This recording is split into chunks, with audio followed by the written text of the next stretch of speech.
जागृति मंडल की बहनें जिन्होंने आज सुबह पूजन का भी सौभाग्य प्राप्त किया था। विपिन भाई और गुरुदेव के चरणों में त्रिबार नमोस्तु, छुलक जी के चरणों में इच्छामी।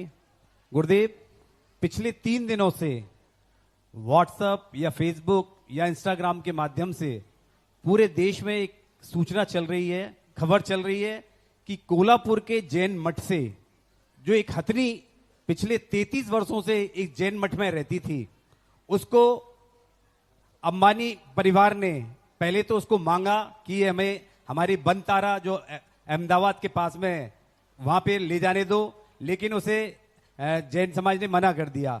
उसके बाद उन्होंने पेटा जो एनिमल्स उसके द्वारा एक कोर्ट में आवेदन दिया कि ये जैन लोग इस हथनी की सेवा नहीं कर पा रहे हैं, तो और कोर्ट ने आदेश दिया कि उस हथनी को बनतारा भेजा। आज वह बनतारा पहुंच गई है। सैकड़ों सभी 7 समाजों के जो कोल्हापुर के आसपास के लोगों ने प्रोटेस्ट किया, आंदोलन किया और हजारों की संख्या में लोग रो रहे थे उसको, हथनी को जब जा रही थी। तो गुरुदेव, क्या जैन समाज एक हथनी को नहीं रख पा रहा था, जबकि हम देश में 14,000 गौशालाएं चलाते हैं? नहीं, इस बात में कोई ना कोई रहस्य है। भारत का कोई भी जैनी इतना निर्दयी नहीं हो सकता। इसमें कोई ना कोई रहस्य है। यदि इसको डीपली, मुझे कुछ पता नहीं है, मैं पहली बार सुन रहा हूँ, क्योंकि व्हाट्सएप आदि में देखता नहीं हूँ। और आपने प्रश्न किया, इस पर खोज करने के बाद ही हम इसका जवाब दे सकते हैं। कोई ना कोई कारण जरूर है।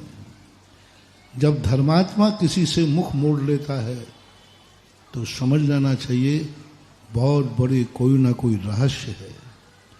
क्योंकि धर्मात्मा ने भी, जब सबसे बड़ा हमारे यहाँ करुणावान डिपार्टमेंट होता है, सबसे बड़ा करुणावान राष्ट्रपति, सुप्रीम कोर्ट भी जब सजा बोल देता है फांसी की, तो समाज ने, कानून ने कहा कि एक सबसे बड़ा संसार का दयालु व्यक्ति है राष्ट्रपति, जो राष्ट्र के हित में सोचता है।